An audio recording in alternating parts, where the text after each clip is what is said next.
Akhirnya, PSSI telah melakukan sumpah WNI Kevin Dykes usai prosesnya terpaksa mundur lantaran bentrok dengan jadwal pertandingan FC Copenhagen versus Istanbul Basaksehir di Conference League.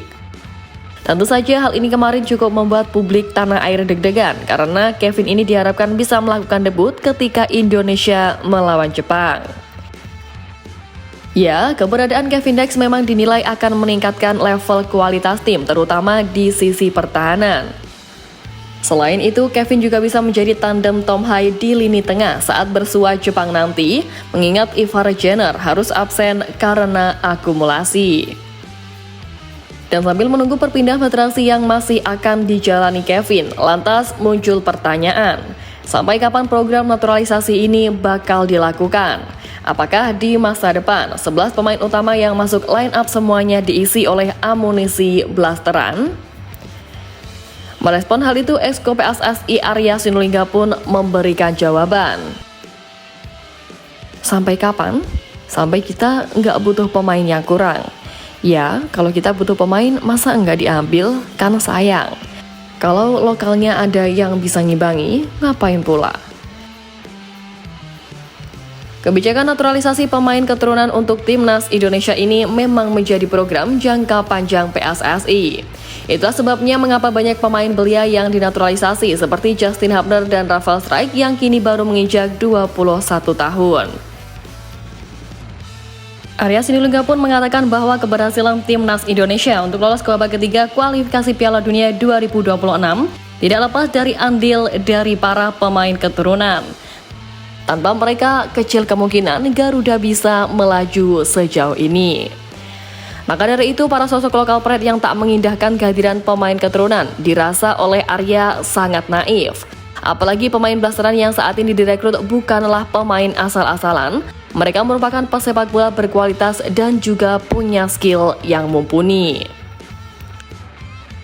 Karena inilah rival kita, Jepang tak main-main dalam melawan Timnas Indonesia pada lanjutan babak ketiga ini, di mana pelatih Hajime Moriyasu pun menyebut bahwa ia memiliki tim khusus di skuadnya.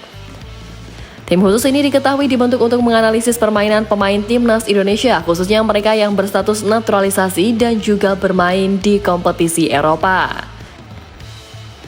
Direktur Timnas Jepang Masakuni Yamamoto mengatakan bahwa tim khusus ini memiliki analisis yang kuat terhadap calon atau pemain yang sudah dinaturalisasi oleh PSSI. Sebelumnya pun pelatih Jepang Hajime Moriyasu juga memberikan pujian setinggi langit untuk Timnas Indonesia yang disampaikan pasca mengumumkan skuad Jepangnya. Pelatih Moriyasu mengungkapkan bahwa ia dan skuad Jepang tak memandang sebelah mata kualitas dari tim merah putih. Menurutnya, anak asuh Sintayong kini harus diakui bahwa memiliki tim lebih kuat yang didominasi oleh pemain keturunan. Bahkan dalam pernyataan selanjutnya, Moriyasu menegaskan bahwa komposisi pemain Timnas Indonesia bisa merepotkan anak asuhnya di laga mendatang. Meski telah diakui oleh banyak pihak soal kekuatan tim merah putih saat ini, tetapi tetap masih ada beberapa kelemahan yang bisa membahayakan Timnas Indonesia saat menjamu Jepang nanti. Jika dibandingkan dengan 4 lawan yang sudah dihadapi sebelumnya, skuad Samurai Biru tentunya memiliki tingkat kesulitan yang jauh lebih tinggi.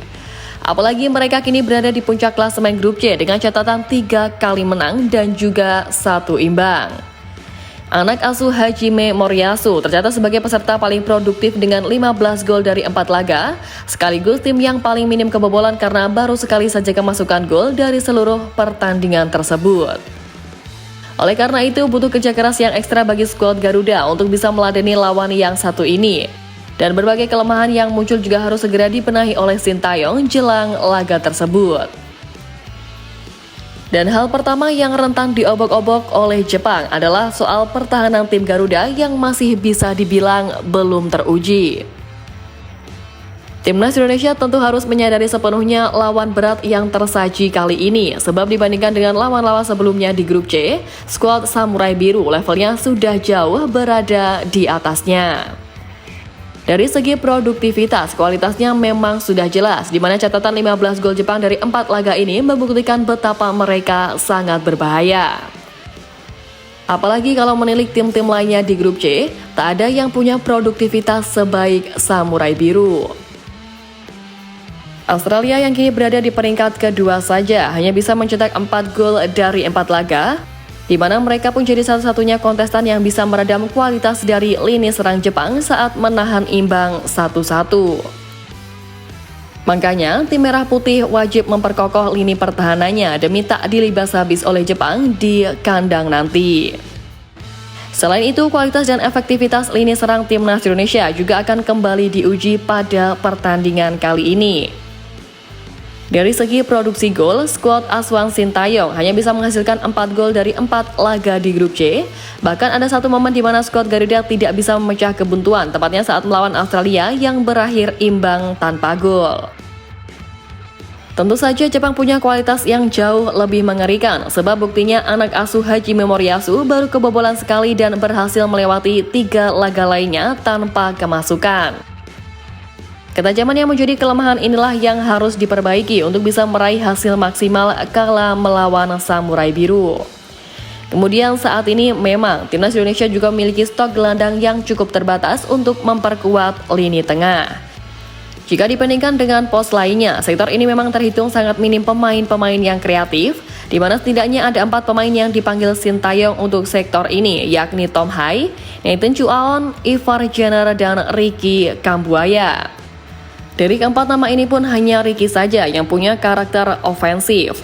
Namun gelandang Dewa United itu juga sudah jarang dimainkan oleh Sintayong. Tentu untuk menghadapi Jepang yang punya organisasi permainan baik, para gelandang timnas Indonesia harus lebih kreatif dalam mengkreasi peluang. Hal-hal tadilah yang wajib dan sangat wajib dibenahi oleh Coach Shin demi paling tidak mampu menahan imbang gempuran Jepang. Terlebih lagi nantinya pertandingan kapten dari kedua kesebelasan akan tersaji, di mana di sisi timnas Indonesia ada sosok JIZ, sementara itu di sisi timnas Jepang ada sosok gelandang veteran yakni Wataru Endo. Wataru Endo menjadi salah satu pemain paling berpengalaman di skuad timnas Jepang saat ini, di mana gelandang bertahan berusia 31 tahun ini memiliki banyak pengalaman di benua Eropa. Endo berkarir di benua biru sejak 2018, yang mana ia sudah menjajal kompetisi di Belgia, Jerman, dan juga Inggris. Sejak musim panas 2023, Wataru Endo juga menjadi bagian dari Liverpool dan juga memegang peran krusial di lini tengah The Reds. Sebagai gelandang bertahan yang elegan, pemain satu ini juga sangat mungkin menyakiti timnas Indonesia dengan umpan-umpan jauh terukur dan tembakan keras tepat sasaran dari luar kotak penalti. Tapi kapten dengan kaliber dan pengalaman Eropa pun juga dimiliki oleh tim merah putih, di mana karakter kepemimpinan memang sangat ada pada JIZ, walaupun sebenarnya posisi kapten timnas Indonesia masih menjadi milik dari Asnawi Mangkualam. Namun dengan Asnawi yang tak mendapatkan panggilan ke skuad Garuda, jadilah posisi itu nantinya bakal diisi oleh JIZ. Setelah memulai karir di Belanda belakangan ini, JIZ berkembang dan terus dimatangkan oleh Venezia yang sejak musim ini berlaga di Serie A. JIZ juga merupakan satu dari beberapa pemain keturunan yang kehadirannya bisa langsung memberikan perubahan dalam kualitas permainan skuad Garuda. Maka dari itu, dengan sama-sama mengusung misi besar di laga krusial ini, baik Wataru Endo maupun JIZ dipastikan akan memimpin rekan-rekannya untuk tampil paling ngotot demi mencuri poin dan mempertahankan tempat di papan klasemen.